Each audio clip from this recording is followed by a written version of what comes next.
Hello అండి, నమస్తే. నీ జీవితాన్ని నువ్వే మార్చుకో ఆడియో నవల 3వ భాగం వినిపించబోతున్నాను.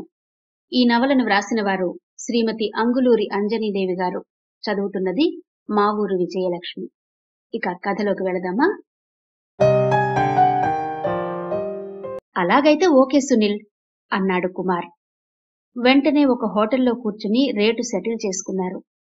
ఈ విషయం ఫ్రెండ్స్ కి చెప్పకుండా రహస్యంగా ఉంచాడు సునీల్. సునీల్ తన దగ్గర ఉన్న 6 లక్షలు కాక బయట ఇంకో 6 లక్షలు తెచ్చి కుమార్కిచ్చాడు. కుమార్ ఆ డబ్బు తీసుకుని అప్పుడే అగ్రిమెంట్ రాసిచ్చాడు. 12 లక్షలతో కుమార్ దగ్గర అగ్రిమెంట్ చేసుకున్న ఆ పొలానికి ఇంకొంత పెట్టుబడి పెట్టి లేఅవుట్ చేయించాడు సునీల్. లేఅవుట్ చేశాక కొన్ని పేపర్స్ కోసం రిజిస్టర్ ఆఫీస్కు వెళ్లాడు. ఆఫీసులో పేపర్స్ తీసుకున్నాక ఆ పేపర్స్ చూసి షాక్ అయ్యాడు సునీల్. అతను తీసుకున్న పేపర్స్ లో డబుల్ రిజిస్ట్రేషన్ అని వచ్చింది. వెంటనే కుమార్ కి ఫోన్ చేసి విషయం చెప్పకుండా, మనం సాయంత్రం 6 గంటలకి కాఫీ కేఫ్ లో కలుద్దాం కుమార్ అని ఫోన్ పెట్టేశాడు. సునీల్ చెప్పినట్టే కాఫీ కేఫ్ దగ్గరకొచ్చాడు కుమార్. కుమార్, నువ్వు నాకు సైట్ ఇచ్చావు. నీ సైట్ కి సంబంధించిన పేపర్స్ లో డబుల్ రిజిస్ట్రేషన్ అని ఉంది. ఏంటి కుమార్, ఇలాంటి డిస్ప్యూట్ ల్యాండ్ ని నాకమ్మావు? అడిగాడు సునీల్. నాకు తెలియదు సునీల్, మా నాన్నగారు ఎలా చేశారో ఏమో అన్నాడు కుమార్. అంతకన్నా సరైన సమాధానం కుమార్ నుండి రాలేదు. ఇక అంతటితో ఆ ల్యాండ్ డిస్ప్యూట్ లో పడిపోయింది. సునీల్ సర్వం కోల్పోయినట్టయ్యాడు. తాను సంపాదించుకున్న 6 లక్షల వరకు అయితే ఏమీ అనిపించేది కాదేమో, కాని బయట తెచ్చిన 6 లక్షలకే సమాధానం దొరకడం లేదు. సునీల్ ఫోన్ చేస్తే కుమార్ కట్ చేస్తున్నాడు. ఇలా ఎన్నిసార్లు చెయ్యాలి ఫోన్? కుమార్ వల్ల తనకి పెద్ద నష్టమే జరిగింది. అలా అని ఇంట్లో కూర్చుంటే పనులు జరగవు, ఏదో ఒకటి చెయ్యాలి అని తనకు తనే కౌన్సిలింగ్ ఇచ్చుకున్నాడు సునీల్. ప్రతిరోజు ఈ పని మీదనే ఎంఆర్ఓ ఆఫీస్కి, ఆర్డీఓ ఆఫీస్కి, కలెక్టర్ ఆఫీస్కి వెళుతున్నాడు. గంటలు గంటలు గడుపుతున్నాడు. తిరిగి ఇంటికి వెళుతున్నాడు. ఆ రోజు మధ్యాహ్నం శ్రీనాథ్ కారులో వెళ్తూ సునీల్ని చూసి కారు ఆపాడు. ఏంటి సునీల్ ఇక్కడున్నావ్? ఇదే ఆఫీస్ దగ్గర చాలాసార్లు చూశాను. కలెక్టర్ ఆఫీస్, ఆర్డీఓ ఆఫీస్ దగ్గర కూడా చూశాను. ఈ 3 ఆఫీసులతో నీకేం పని? ఏవైనా ప్రాబ్లమా? అన్నాడు. సునీల్ మాట్లాడలేకపోయాడు. శ్రీనాథ్ వెంటనే కారు డోర్ తెరిచి, రా సునీల్, కార్లో కూర్చో, మాట్లాడుకుందాం అన్నాడు. సునీల్ కార్లో కూర్చున్నాడు. ఏంటి ప్రాబ్లం? అడిగాడు శ్రీనాథ్. ఏం లేదు శ్రీనాథ్ గారు, నేను ఫలానా కుమార్ దగ్గర 3 ఎకరాల ల్యాండ్ కొన్నాను. ఆ ల్యాండ్ డబుల్ రిజిస్ట్రేషన్ అని నాకు తెలీదు అంటూ జరిగింది చెప్పాడు. అదెందుకు కొన్నావు సునీల్? ఆ ల్యాండ్ నా దగ్గరకు కూడా వచ్చింది. దానిలో చాలా ప్రాబ్లమ్స్ ఉన్నాయని ఆ ల్యాండ్ జోలికి నేను వెళ్లలేదు. నేను ఏ ల్యాండ్ డీల్ చేసినా లీగల్ గానే చేస్తాను. లాయర్తో మాట్లాడకుండా చెయ్యను. అవును, నువ్వు కుమార్ ల్యాండ్ డాక్యుమెంట్స్ కి ఈసీ తీయించలేదా? అన్నాడు శ్రీనాథ్. తీయించలేదు శ్రీనాథ్ గారు. ఎందుకంటే ఇంట్రెస్ట్ కి నేను బయట నుంచి డబ్బు తెచ్చాను. వడ్డీ పెరుగుతుంది. త్వరగా లేఅవుట్స్ పని పూర్తి చేసుకోవాలని అడ్వాన్స్ మాత్రమే ఇచ్చి పని మొదలు పెట్టుకున్నాను. అయినా కుమార్ నాకు బాగా తెలుసు కదా, డాక్యుమెంట్స్ ప్రాపర్ గా ఉంటాయనుకున్నాను. ఇలా ఫ్రాడ్ జరుగుతుందనుకోలేదు అన్నాడు సునీల్. బిజినెస్ అన్నప్పుడు మన సొంత డాక్యుమెంట్స్ అయినా సరే 1కి 2 సార్లు చెక్ చేసుకోవాలి. ఎంతైనా అది డబ్బుకు సంబంధించిన విషయం.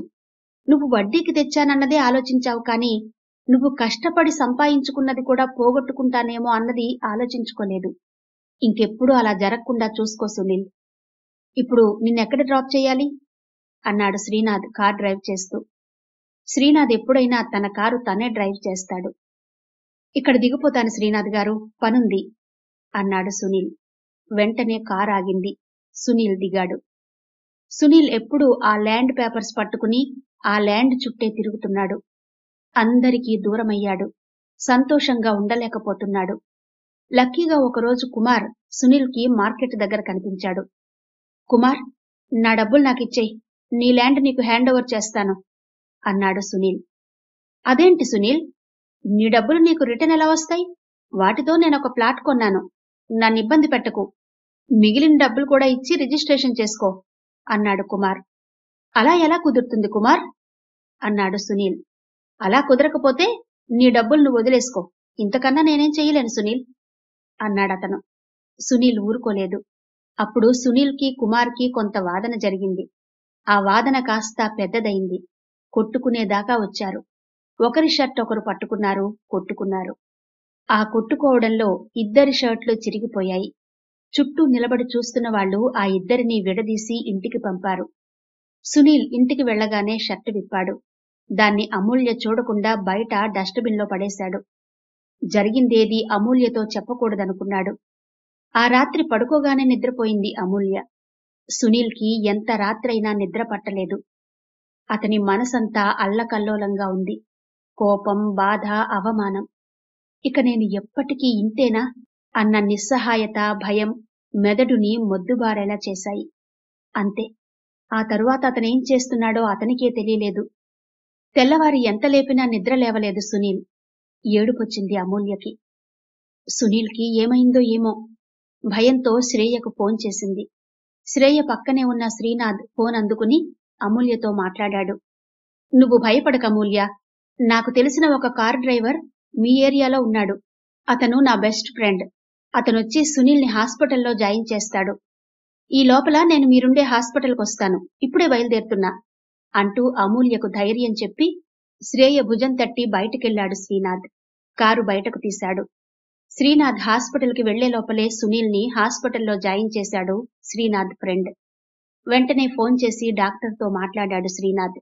ట్రీట్మెంట్ మొదలుపెట్టారు డాక్టర్. ఐసీయూ ముందు నిలబడి ఉన్న అమూల్య దగ్గరకు వెళ్లాడు శ్రీనాథ్. అమూల్య కళ్ల నిండా నీళ్లు కనిపించాయి. ఏమన్నారు డాక్టర్? అడిగాడు శ్రీనాథ్. ఈ రోజంతా ఆగాలన్నారు. స్లీపింగ్ పిల్స్ డోస్ ఎక్కువైందట. ఆయనిలా చేస్తారనుకోలేదు శ్రీనాథ్ గారు అంది బాధగా. శ్రీనాథ్ గ్లాస్ డోర్లో నుంచి సునీల్ వైపు చూశాడు. సునీల్ కళ్ళు మూసుకొని పడుకుని ఉన్నాడు. సెలైన్ ఎక్కుతోంది. అక్కడ కొద్దిసేపు నిలబడ్డాక ఇలా కూర్చో అమూల్య అంటూ పక్కనే ఉన్న కుర్చీల వైపు నడిచాడు శ్రీనాథ్. శ్రీనాథ్ కూర్చోగానే అమూల్య కూడా అతని పక్కనే కూర్చుంది. అంతవరకు అక్కడే ఉన్న శ్రీనాథ్ ఫ్రెండ్ ఇక నేను వెళ్ళనా శ్రీనాథ్ అన్నాడు. అలాగే, థ్యాంక్యూ అన్నాడు శ్రీనాథ్. అతను వెళ్లిపోయాడు. అమూల్య బాధగా ఐసీయూ వైపే చూస్తూ ఉంది. అప్పుడొచ్చింది సునీల్ అమ్మ నాగామృత. అమూల్య ముందు నిలబడి, ఏడమ్మా నా కొడుకు అంది. వెంటనే కుర్చీలో నుంచి లేచి నిలబడింది అమూల్య. ఇక్కడున్నారత్తయ్యా, రండి అంటూ ఐసీయూ దగ్గరకు తీసుకెళ్ళింది. ఆమె కొడుకును చూసి గుండెలు బాదుకుంది. శ్రీనాథ్ అక్కడే కూర్చుని ఆమెను చూస్తున్నాడు. ఆమె గుండెలు బాదుకోవడం ఆపి అమూల్య వైపు తిరిగింది. రాక్షసి, ఇదంతా నీ వల్లే జరిగింది అంది. నేనేం చేశానత్తయ్యా అంది అమూల్య. చేసిందంతా నువ్వే. వాడు ఆ రోజు ఇల్లు అమ్ముతానంటే విన్నావా? కారమ్మాడని గొడవ పడ్డావు. ఏ అమ్మితే? ఆ మాత్రం అమ్మే అధికారం వాడికి లేదా? ఇప్పుడు చూడు, చచ్చేదాకా వచ్చింది. వాడికేమైనా జరిగితే ఒక్కదానివే ఉంటావా ఆ కొంపలో? అదేనా నీ ఆలోచన అంది ఆగకుండా. అయ్యో, ఏం మాట్లాడుతున్నారత్తయ్యా? ఏ మాట్లాడకూడదా? ఉన్నదేగా.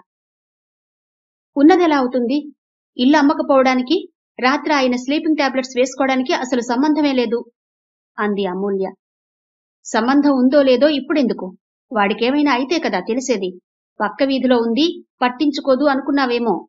నిన్ను వదల్ను అంటూ అక్కడే కొద్దిసేపు నిలబడింది. అమూల్య తల వంచుకుంది. మనసంతా కృంగినట్టయింది.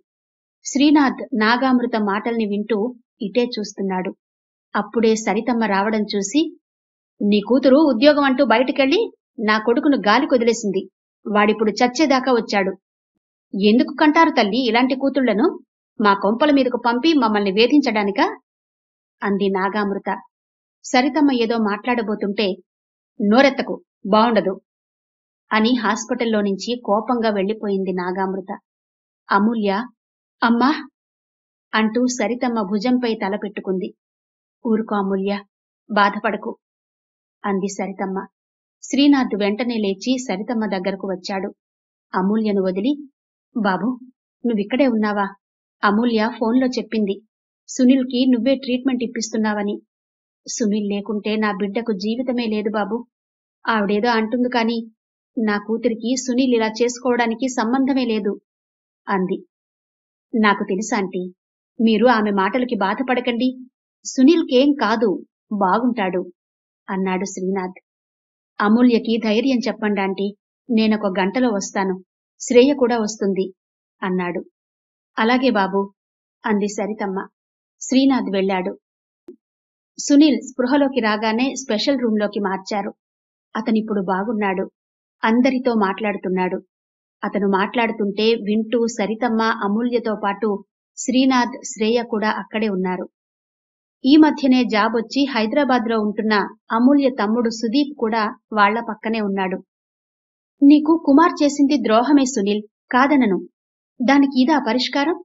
దీనివల్ల ఎంతమంది సఫర్ అవుతున్నారో చూశావుగా అన్నాడు శ్రీనాథ్. సునీల్ మాట్లాడలేక మౌనంగా ఉన్నాడు. నువ్విప్పుడు బాగున్నావు కాబట్టి సరిపోయింది, లేకుంటే అమూల్య ఏమయ్యేది? ఆ టైంలో అమూల్య గుర్తుకు రాలేదా నీకు అన్నాడు శ్రీనాథ్. నేను 10% ఇంట్రెస్ట్కి తెచ్చిన 6 లక్షలు తప్ప నాకింకేమీ గుర్తుకు రాలేదు శ్రీనాథ్ గారు. నేను బ్రతికి ఉంటే 6 లక్షలు తప్పకుండా కట్టాలి. అప్పుడు ఇల్లు అమ్మాల్సొస్తుంది. ఇంకో ఆప్షన్ లేదు. ఇల్లు అమ్మొద్దనే అమూల్య కష్టపడి జాబ్ చేస్తోంది. ఇలాంటప్పుడు నేనేం చెయ్యాలి? ఇప్పటికే అమూల్యకు తెలియకుండా కారమ్మి అమూల్యను బాధ పెట్టాను అన్నాడు సునీల్. కారే కాదు, ఇదిగో ఇప్పుడు నువ్విక్కడుండాల్సి రావడం కూడా అమూల్యకు తెలియకుండానే జరిగింది. దీనివల్ల అమూల్య బాధపడదు, జైలుకు పోతుంది. తను వెళ్లదు, మీ అమ్మగారే పంపిస్తారు. నేను విన్నాను, నువ్వు ఐసీయూలో ఉన్నప్పుడు ఆమె అమూల్యను ఎలా మాట్లాడారో. ఒక పని చేసేటప్పుడు ఆ తరువాత ఏం జరుగుతుందో కూడా ఆలోచించాలి సునీల్. నిజమే శ్రీనాథ్ గారు, నేనిదంతా ఆలోచించలేదు. ఆలోచించాలి సునీల్, లేకుంటే నీ విలువ 6 లక్షల దగ్గరే ఆగిపోతుంది. డబ్బొచ్చినప్పుడే కాదు, రానప్పుడు కూడా బ్రతకాలి. లేకుంటే ఏం జరుగుతుందో విన్నావుగా. అమూల్య లాంటి అమ్మాయిలు ఇళ్లలో ఉండరు, జైళ్లలో ఉంటారు. మనం పెళ్లి చేసుకునేది అందుకేనా అన్నాడు శ్రీనాథ్. సరితమ్మ కళ్ళు శ్రీనాథ్ మీద నుండి కదలడం లేదు. నెమ్మదిగా అల్లుడు వైపు చూసింది. అతను ఆలోచిస్తూ ఎటో చూస్తున్నాడు. ఏం ఆలోచిస్తున్నారు అల్లుడు గారు? శ్రీనాథ్ బాబు సమయానికి ట్రీట్మెంట్ ఇప్పించకపోతే నీకు మళ్ళీ ఈ జీవితం ఉండేదా? నిండు 100 ఏళ్లు బ్రతకాల్సిన నువ్వు ఇలా మధ్యలో వెళ్లిపోతే ఇంకేముంది? ఎవరున్నారు అమూల్యకు? నువ్వు లేకుంటే మీ అమ్మగారు బతకనిస్తారా దాన్ని? ఇప్పటికే ఎన్ని మాటలు పడింది అంది సరితమ్మ. సునీల్ ఒక్కసారి అందరి వైపు చూశాడు. మీ అందరి ముందు చెబుతున్నాను, అమూల్యకు తెలియకుండా నేనేమీ చెయ్యను. నేను లేకుంటే అమూల్యను ఎలా చూస్తారో తెలిసింది. ఈ విషయంలో మీరు ధైర్యంగా ఉండండి అత్తయ్య గారు, ఐ ప్రామిస్ యూ అన్నాడు సునీల్. ఓకే సునీల్, నిన్ను మేము నమ్ముతున్నాము. కానీ నీ ముందున్న 6 లక్షల సమస్య అలాగే ఉంది. దాన్ని నేను క్లియర్ చేస్తాను. నువ్వు రెస్ట్ తీసుకో.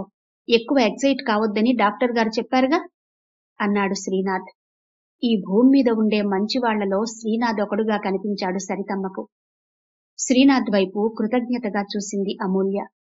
అవాక్కయ్యాడు సునీల్. ఇలాంటి వాళ్లు ఉంటారా అన్న ప్రశ్న అతని ముఖంలో కనిపిస్తోంది. శ్రేయ అమూల్య వైపు చూసి ఏం కాదు అన్నట్టు కళ్లతోనే ధైర్యం చెప్పింది. ఇక మేం వెళ్తాం, సునీల్ జాగ్రత్త అమూల్య అని శ్రీనాథ్, శ్రేయ హాస్పిటల్ నుండి ఇంటికెళ్లారు. మరుసటి రోజు సునీల్ని హాస్పిటల్ నుండి ఇంటికి తీసుకెళ్లారు. ఒక వారం రోజులు కాలేజీకి సెలవు పెట్టింది అమూల్య. సునీల్ని చూసుకుంటూ ఇంట్లోనే ఉంది. ఇప్పుడు సునీల్ బాగున్నాడు. అమూల్య ఇంట్లో పనులు చేసుకుంటుంటే ఆమె వెనకాలే తిరిగి చిన్న చిన్న పనులు చేస్తున్నాడు. ఇంట్లో బూజులు దులపడం, కబోర్డ్లు తుడవడం, సామాన్లు అటు ఇటు మార్చి పెట్టడం చేస్తున్నాడు. ఎక్కువగా ఇంటి ముందు వెనక ఉన్న ఖాళీ స్థలం బాగుచేశాడు మొక్కలు వెయ్యాలని. సునీల్లో వచ్చిన ఈ మార్పు అమూల్యకు బాగుంది. ఎప్పటికీ తన భర్త ఇలాగే ఉండాలని ఆమె మనసు కోరుకుంటోంది. సునీల్, నేను కాలేజీలో పెట్టుకున్న లీవ్స్ అయిపోయాయి. రేపటి నుండి కాలేజీకి వెళ్ళనా? లేక లీవ్ ఎక్స్టెండ్ చేసుకోమంటావా? నువ్వెలా చెప్తే అలా చేస్తాను అంది అమూల్య. వద్దమూల్య, నువ్వు రేపటి నుండి కాలేజీకి వెళ్ళు.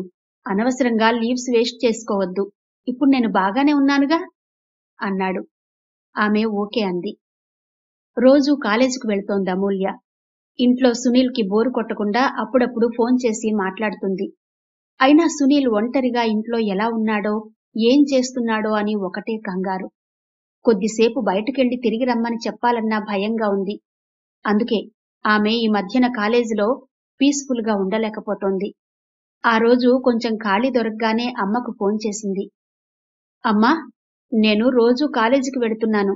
ఆయన ఇంట్లో ఒక్కరే ఉన్నారు. మళ్ళీ ఏమైనా చేసుకుంటారేమో అని భయంగా ఉంది అంది ఫోన్లో అమూల్య. నీకెందుకొచ్చిందా అనుమానం? అడిగింది సరితమ్మ. శ్రీనాథ్కి 6 లక్షలు ఇవ్వాలి కదా, ఎంత ఫ్రెండ్ అయినా ఎన్ని రోజులాగుతాడు అంటున్నాడమ్మా. ఒక్కోసారి తన ఆలోచనలో తనుండి పిలిచినా పలకడం లేదు. అలాంటప్పుడు భయం అనిపిస్తోంది. ఏం చెయ్యాలమ్మా నేను? అంది అమూల్య. చేసేదేముంది, ఇంకొద్ది రోజులు కాలేజీకి వెళ్లకుండా ఇంట్లోనే ఉండు. సునీల్ బాగా సెట్ అయ్యాక వెళ్ళొచ్చు అంది సరితమ్మ. నేను అలాగే అన్నానమ్మా సునీల్తో. కాని సునీల్ ఒప్పుకోలేదు, కాలేజీకి వెళ్ళమన్నాడు అంది. ఎందుకు? సునీల్ ఇప్పుడు బాగా మారాడమ్మా. బాధ్యతగా ఉంటున్నాడు. ఇంటిని నన్ను బాగా చూసుకుంటున్నాడు. ప్రతిదీ అడిగి తెలుసుకుంటున్నాడు. నేను స్కూటీ కోసం దాచిన డబ్బును ఆయన ట్రీట్మెంట్ కోసం వాడానని తెలుసుకున్నాడు. అందుకే నేను బాగున్నాను, కాలేజీకి వెళ్ళమన్నాడు అంది అమూల్య. అవునా? అవునమ్మా. కాని నాకే భయంగా ఉంది ఆయన్ని ఒంటరిగా వదలాలంటే. పైగా నేను కాలేజీకి వెళ్ళకపోతే ఇంట్లో అవసరాలకి డబ్బులెలా వస్తాయి అంది. అర్థమైంది అమూల్య. తమ్ముడు హాస్టల్లో ఉన్నాడుగా, ఇప్పుడే ఫోన్ చేస్తాను. వెంటనే హాస్టల్ వెకేట్ చేసి అక్క దగ్గరకు వెళ్లి ఉండమని. సుదీప్ ఆఫీస్కు వెళ్లేది మధ్యాహ్నం 12 గంటలకి. నువ్వు ఉదయాన్నే కాలేజీకి వెళతావు కాబట్టి నువ్వు వెళ్ళాక సుదీప్ వాళ్ళ బావకి తోడుగా ఉంటాడు. ఆ తరువాత సునీల్ భోంచేసి 1 గంట నిద్రపోయినా ఇంకో గంటలో నువ్వింటికొచ్చేస్తావు.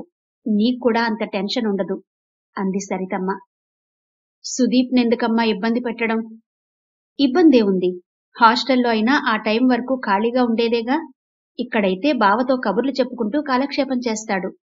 తమ్ముడుంటే నీక్కూడా బాగుంటుందమూల్య. కాకపోతే అక్క ఇంట్లో బావుండదని హాస్టల్లో ఉంటున్నాడు కాని నీ దగ్గర ఉండడం సుదీప్కి కూడా ఇష్టమే. నిజమే అమ్మా, నాక్కూడా సుదీప్ ఉంటే ధైర్యంగా ఉంటుంది. నీ ఆలోచన చాలా బాగుంది. ఇప్పుడు నాకింకో క్లాసుందమ్మా, అది చెప్పుకుని ఇంటికెళ్తాను. నీకు తర్వాత కాల్ చేస్తాను అంటూ ఫోన్ పెట్టేసింది అమూల్య. ఒక 2 రోజుల తర్వాత సుదీప్ హాస్టల్ వెకేట్ చేసి అక్కా బావల దగ్గరకొచ్చాడు. సుదీప్ వచ్చాక ఆ ఇంటి వాతావరణమే మారిపోయింది. ఒకటే జోకులు, ఒకటే నవ్వులు. డైనింగ్ టేబుల్ దగ్గర అయితే పండగలాగే ఉంటుంది. కలిసి కూర్చుని తినడంలో ఉండే సంతోషం అమూల్యకే కాదు, సునీల్కి కూడా గొప్పగా ఉంది. సుదీప్ సునీల్ని రోజూ ఉదయాన్నే వాకింగ్కి తీసుకెళ్తున్నాడు. వాకింగ్ నుండి ఇంటికొచ్చే దారిలో రోడ్డుకి దగ్గర్లో మట్టితో ఉన్న చిన్న ప్లాస్టిక్ కవర్లలో మొక్కలు పెట్టి అమ్మడం కనిపించింది. సునీల్కి కొనాలనిపించింది. రోజూ కొన్ని మొక్కలు కొని ఇంటి ముందు వెనక నాటుకున్నాడు. ఇంటి ముందుకు మట్టి అమ్మడానికి వస్తే కొని ఆ మట్టిని ఆ మొక్కలకు పోసుకున్నాడు. మొక్కలన్నీ బతికాయి, పూలు పూస్తున్నాయి. కొన్ని మొక్కల్ని కుండీల్లో వేశాడు. అవి కూడా బావున్నాయి. సునీల్ని చూడ్డానికి శ్రీనాథ్, శ్రేయ వచ్చారు. వాళ్లు రావడం సునీల్, అమూల్యకు పట్టరాని ఆనందాన్నిచ్చింది. ఆత్మీయంగా మాట్లాడుకుంటూ కూర్చున్నారు. శ్రీనాథ్కి ఫోనొచ్చింది. పక్కకెళ్లి మాట్లాడొచ్చాడు. శ్రేయ, నేనింటికెళ్తాను. ఫ్రెండ్ నా కోసం వెయిట్ చేస్తున్నాడు. నేను వెళ్లి కారు పంపిస్తాను, నువ్వు తర్వాతొచ్చేయ్ అన్నాడు. అలాగే అంది శ్రేయ. శ్రీనాథ్ వెళ్లిపోయాడు. శ్రీనాథ్ వెళ్ళాక ఒకసారి మీ గార్డెన్లోకి వెళ్దాం అమూల్య అంది శ్రేయ. ఆ మాట వినగానే ఉత్సాహంగా లేచి నిలబడ్డాడు సునీల్. రండి శ్రేయ అన్నాడు. అతని వెంట శ్రేయ, అమూల్య వెళ్లారు. శ్రేయ ఆ గార్డెన్లో ప్రేమగా తిరుగుతుంటే సునీల్ లోలోన పొంగిపోతున్నాడు. ఈ పూలు చాలా వెరైటీగా ఉన్నాయి. ఎక్కడ తెచ్చారు వీటిని అడిగింది ఆ పూలను చేత్తో నిమిరి శ్రేయ. నాకు తెలియదు శ్రేయ. ఈ గార్డెన్ వర్క్ మొత్తం సునీలే చూస్తాడు. రోజూ ఇదే వర్క్ ఆయనకి అంది నవ్వి. అవునా, వెరీ గుడ్ సునీల్. మీరొక సాఫ్ట్వేర్ అయి ఉండి ఈ గార్డెన్ వర్క్ ఇంత బాగా ఎలా చేయగలిగారు? ఏదేమైనా మీ గార్డెన్ వర్క్ నాకు బాగా నచ్చింది అంది శ్రేయ. అసలు ఇంట్లో కన్నా ఇక్కడే ఎక్కువగా గడుపుతున్నాడు సునీల్ శ్రేయ. మంచి టైంపాస్ అంది అమూల్య. అవునా, ఇది కూడా ఒక మంచి ఆర్ట్. ఇందులో కొన్ని ప్లాంట్స్, ఇదిగో ఈ ప్లాంట్స్ మా ఇంట్లో లేవు, చాలా వెరైటీగా ఉన్నాయి అంది వాటి వైపు చూపించి శ్రేయ. వెంటనే వాటి దగ్గరకు వెళ్లాడు సునీల్. నేను వీటిని ఇప్పుడే మీతో పాటు వచ్చి మీ ఇంట్లో అరేంజ్ చేస్తాను శ్రేయ అన్నాడు సునీల్. శ్రేయ కోసం కారు వచ్చిన శబ్దం వినిపించింది. ఇక నేను వెళ్తాను అమూల్య. సునీల్తో పాటు నువ్వు కూడా రా. చాలా రోజులైంది మీ ఇద్దరూ మా ఇంటికొచ్చి అంది శ్రేయ. అలాగే శ్రేయ, వస్తాం అంది అమూల్య. శ్రేయ నచ్చిన ప్లాంట్స్ కుండీలు తీసుకెళ్లి కారులో పెట్టాడు సునీల్.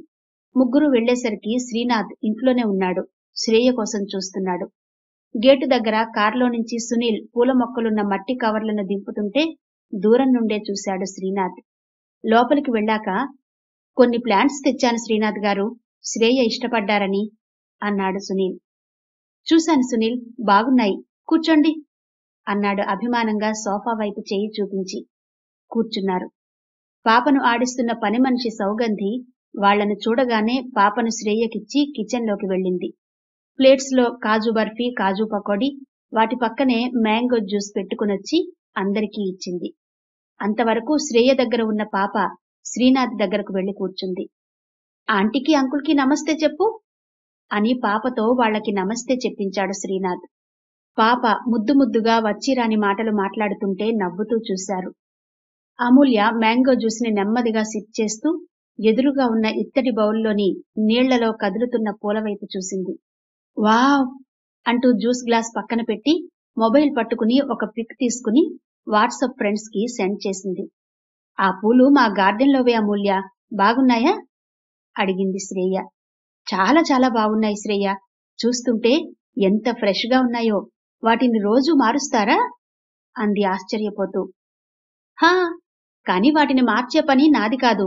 శ్రీనాథ్ రోజు 5కే నిద్రలేస్తారు. వాకింగ్, స్నానం అయ్యాక గార్డెన్లోకి వెళ్లి ఆయనకు నచ్చిన పూలు తెస్తారు. నీళ్లు మార్చి అందులో వేస్తారు. దాని పక్కన అగరొత్తులు వెలిగించే పని మాత్రం నాది. ఆ పని అయ్యాకే మేం టిఫిన్ చేస్తాం. ఆ తరువాత ఇక అంతా రొటీనే అంటూ నవ్వింది శ్రేయ. ఇంత బిజీగా ఉండే శ్రీనాథ్ గారు ఇవన్నీ చేస్తారా? వింటుంటే ఆశ్చర్యంగా ఉంది శ్రేయ అంది అమూల్య. ఎంత బిజీగా ఉన్నా ఆయనకన్నీ కావాలమూల్య. సూర్యోదయాన్నైతే అసలే మిస్ కారు అంది నవ్వుతూ శ్రీనాథ్ని చూసి. శ్రీనాథ్ కూడా నవ్వి, ఎందుకు మిస్ కావాలి? కొనకుండా దొరికే సంతోషాల్లో సూర్యోదయం ఒకటి. మనిషి ఎంత బిజీగా ఉన్నా, ఏ స్థాయికి చేరినా కేవలం బ్రతికితే చాలు అనుకోవద్దు, జీవించాలి. నేను డ్రైవింగ్ ఫీల్డ్ లో ఉన్నప్పుడు కూడా ఇలాగే ఉండేవాడిని. అప్పటి ఫ్రెండ్స్ ఎప్పుడన్నా కనిపిస్తే నేనేం చెప్తానో తెలుసా? ఏం చెప్తారు? ఆసక్తిగా అడిగాడు సునీల్. ఏం చెప్తానంటే, పగలంతా బయట మీరెంత వర్క్ చేసినా లైట్లు వెయ్యగానే ఇల్లు గుర్తుకు తెచ్చుకోండి.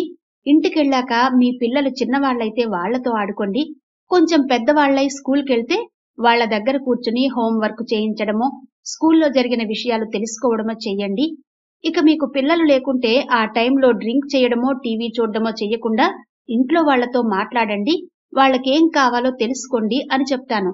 ఎందుకంటే పిల్లలతో కానీ ఇంట్లో వాళ్లతో కానీ మనం అలా టైం స్పెండ్ చేస్తే మనకు వాళ్ల గురించి, వాళ్లకు మన గురించి బాగా తెలుస్తుంది అన్నాడు శ్రీనాథ్.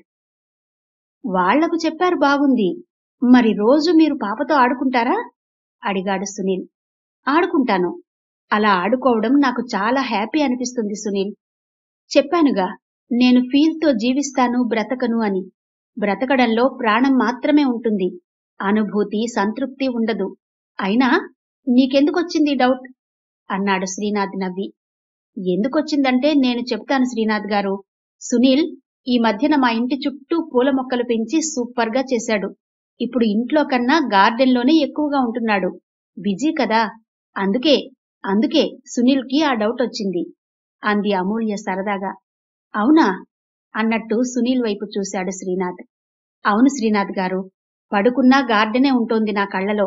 అందుకే నర్సరీ లాంటిది పెంచాలన్న ఆలోచన ఉంది. అదైతే బిజినెస్ చేసినట్టు కూడా ఉంటుంది అన్నాడు సునీల్. బాగుంది సునీల్ నీ ఆలోచన. నీకు నేను ఇంకో ఐడియా కూడా ఇవ్వగలను. నీకు ఓకే అనిపిస్తే అందులో కూడా మంచి ఇన్కమ్ ఉంటుంది. దానికి పెట్టుబడి కూడా పెద్దగా ఉండదు అన్నాడు శ్రీనాథ్. పెట్టుబడి కూడా అవసరం లేదా? అదేదో త్వరగా చెప్పండి శ్రీనాథ్ గారు. అదైతేనే సునీల్కి బాగుంటుంది. ఏంటా బిజినెస్ ఆతృతగా అడిగింది అమూల్య. ల్యాండ్స్కేపింగ్ అన్నాడు శ్రీనాథ్. ల్యాండ్స్కేపింగా? ల్యాండ్స్కేపింగ్ అంటే ఏంటి శ్రీనాథ్ గారు అంది అర్థం కాక. అది కూడా ఒక రకమైన గార్డెనింగ్ లాంటిదే. ఇప్పుడు ఆ బిజినెస్ బాగా నడుస్తోంది. ఈ మధ్యన నేను కూడా మా ఇంటి చుట్టూ ల్యాండ్స్కేపింగ్ చేయించాను. పదండి చూద్దాం. చూస్తే మీకు కూడా ఒక ఐడియా వస్తుంది అంటూ లేచాడు శ్రీనాథ్. శ్రీనాథ్తో వెళ్లారు సునీల్, అమూల్య. నేను వస్తాను అంటూ శ్రేయ కూడా వెళ్ళింది. అంతా తిరిగి చూపిస్తూ, ఈ ల్యాండ్స్కేపింగ్ పద్ధతి ఎలా ఉంటుందంటే, ఇదంతా ఒక్క రోజులో చెయ్యరు. కొంత టైం తీసుకుని చేస్తారు. ఎక్కడ గడ్డి ఉండాలి, ఎక్కడ మొక్కలు ఉండాలి, ఎక్కడ చెట్లు ఉండాలి, వాటి డిజైన్ ఏ షేప్లో ఉండాలి, దానికోసం ఎంత మట్టి అవసరమవుతుంది అన్నది ముందే ప్లాన్ గీసి చూపిస్తారు. మనకి ఓకే అనుకుంటే అనుకున్న టైంకు కంప్లీట్ చేస్తారు అన్నాడు శ్రీనాథ్. ఆ చెట్ల గురించి, మొక్కల గురించి, గడ్డి గురించి వివరంగా చెప్పాడు. అందులో కొన్ని మొక్కల పేర్లు తెలియక శ్రీనాథ్ని అడిగి తెలుసుకుంది అమూల్య. వాళ్లతో మాట్లాడుతూనే గట్టిగా కేకేసి డ్రైవర్ని పిలిచాడు శ్రీనాథ్. డ్రైవర్ పరిగెత్తుకుంటూ వచ్చాడు. ఇప్పుడు సునీల్ ఇంటి దగ్గర నుండి తెచ్చిన మొక్కలు తీసుకురా, ఇక్కడ పెడదాం. ఈ ప్లేస్లో అయితే బావుంటుంది అంటూ డ్రైవర్తో ఆ మొక్కలు తెప్పించాడు శ్రీనాథ్. మొక్కలు తెచ్చాక ఆ మొక్కల్ని తనే స్వయంగా పింగాణి కుండీల్లోకి మార్చాడు శ్రీనాథ్. పైపు దగ్గర చేతులు కడుక్కున్నాడు. అది చూసి అవాక్కయింది అమూల్య. మీరిలాంటి పనులు కూడా చేస్తారా శ్రీనాథ్ గారు? అంది. శ్రీనాథ్ నవ్వాడు. ఇలాంటి పనులు, అలాంటి పనులు అని వేరు చేసి చూసుకుంటూ పోతే మనకు చెయ్యడానికి పనులేమీ కనిపించవమూల్య. అసలు పనితోనే కదా ఎంజాయ్మెంట్ వస్తుంది, చైతన్యం వస్తుంది. రండి, లోపలికెళ్ళి కూర్చుందాం అంటూ డ్రైవర్ అందించిన టవల్తో చేతులు తుడుచుకుని లోపలికి నడిచాడు శ్రీనాథ్. అప్పటికే అక్కడంతా చాలా ఫొటోస్ తీసి ఫ్రెండ్స్ కి సెండ్ చేసింది అమూల్య. లోపలికి వెళ్లి కూర్చున్నాక, ఇది చాలా పెద్ద వర్కులా ఉంది శ్రీనాథ్ గారు, విన్నంత ఈజీ కాదేమో అని తన మనసులో మాట చెప్పాడు సునీల్. నీకు ఇంట్రెస్ట్ ఉంటే చెప్పు సునీల్, ఈజీనా కాదా అన్నది తర్వాత. ఎందుకంటే ఇదే ఫీల్డ్ లో శ్రేయ వాళ్ల మేనమామ వర్ధన్ రావు గారు కూడా ఉన్నారు. మంచి ఎక్స్పర్ట్. ఆయన దగ్గర దీనికి సంబంధించిన వర్కర్స్ ఉన్నారు. నా ఇంటి ల్యాండ్స్కేపింగ్ అంతా ఆయనే చూసుకున్నారు. కావాలంటే నిన్ను తీసుకెళ్లి ఆయనకు పరిచయం చేస్తాను. ఆయనకు ఇదొక్క బిజినెస్సే కాదు, ఇంకా చాలా బిజినెస్లున్నాయి. కాకపోతే ఇదంటేనే ఆయనకు ఎక్కువ ఇంట్రెస్ట్ అన్నాడు శ్రీనాథ్. నేనింటికెళ్ళి కాల్ చేస్తాను శ్రీనాథ్ గారు అన్నాడు సునీల్. అమూల్య, శ్రేయ మాట్లాడుకుంటూ కూర్చున్నారు. శ్రీనాథ్, సునీల్ చాలాసేపు ల్యాండ్స్కేపింగ్ గురించే మాట్లాడుకున్నారు. ఒక గంట తర్వాత ఇంటికెళ్లారు సునీల్, అమూల్య. ఇంటికెళ్లగానే సునీల్, అమూల్య శ్రీనాథ్ చెప్పిన ల్యాండ్స్కేపింగ్ బిజినెస్ గురించి సుదీప్ కి చెప్పారు. సుదీప్ వెంటనే తన ల్యాప్టాప్ ఓపెన్ చేసి ల్యాండ్స్కేపింగ్ గురించి గూగుల్లో సెర్చ్ చేశాడు. అందులో ల్యాండ్స్కేపింగ్ గురించి చాలా క్లియర్ గా ఉంది. మీరు కూడా చూడండి బావగారు అంటూ ల్యాప్టాప్ ని వాళ్ల ముందుంచాడు సుదీప్. వాళ్లు చూశారు. శ్రీనాథ్ చెప్పిందే కాక ఇంకా ఎక్కువ సమాచారం ఉంది అందులో. అదంతా చూశాక సునీల్ వైపు చూసి, ఏమంటారు, మీకోకేనా ఈ బిజినెస్? ఫస్ట్ చిన్న హౌస్ లో ఆర్డర్ తీసుకుని చూడండి, ఆ తర్వాత పెద్ద ఇళ్లకు ఆర్డర్ తీసుకోవచ్చు అంది అమూల్య. సునీల్ మాట్లాడలేదు. ఏంటి మాట్లాడరు? ఇష్టం లేదా? ఇష్టం లేకుంటే వదిలేయండి అంది అమూల్య. అదేం లేదు అమూల్య, నేనలా అనుకోవడం లేదు. మరింకేంటి, భయపడుతున్నారా? భయం దేనికి? మనకు శ్రీనాథ్ గారు ఎలాగూ వర్ధన్ రావు గారిని పరిచయం చేస్తానన్నారు. ఆయన దగ్గర ఈ వర్క్ తెలిసిన వర్కర్స్ ఉన్నారట. వాళ్లలో ఒకరిని కొద్ది రోజులు మీ వెంట ఉంచుకుంటే మీకు కూడా ఆ వర్క్ అలవాటవుతుంది. నేను కూడా మీకు సపోర్టుగా ఉంటాను. ఈ మధ్యన మా కాలేజీలో క్లాసులు తక్కువగానే ఉంటున్నాయి అంది అమూల్య. అక్కతో పాటు నేను కూడా మీకు సపోర్టుగా ఉంటాను బావగారు. ఎందుకంటే ఇది పెట్టుబడి పెద్దగా లేని బిజినెస్. దీన్ని మిస్ కాకండి అన్నాడు సుదీప్. నువ్వు నాతో ఎలా ఉంటావు సుదీప్? నీకు నీ జాబ్ ఉంది కదా, నీకంత టైం ఉంటుందా అన్నాడు సునీల్. ఉంటుంది బావగారు, నేను మధ్యాహ్నం 12కి కదా ఆఫీస్కెళ్తాను. అప్పటి వరకు నేను మీ వెంటుంటాను అన్నాడు సుదీప్. ఇప్పుడు ధైర్యం వచ్చింది సునీల్కి. అయితే రేపు మనిద్దరం వెళ్లి వర్ధన్ రావు గారిని పరిచయం చేసుకుందాం. శ్రీనాథ్ గారికి ఇప్పుడే కాల్ చేస్తాను, రేపు మనం ఫలానా టైంకొస్తున్నట్టు అన్నాడు సునీల్. అలాగే చెయ్యండి అంటూ లేచి తన గదిలోకి వెళ్లాడు సుదీప్. ఇక ఈ కథను ఇక్కడితో ఆపుదామండి. మిగిలిన కథను 4వ భాగంలో వినిపిస్తాను.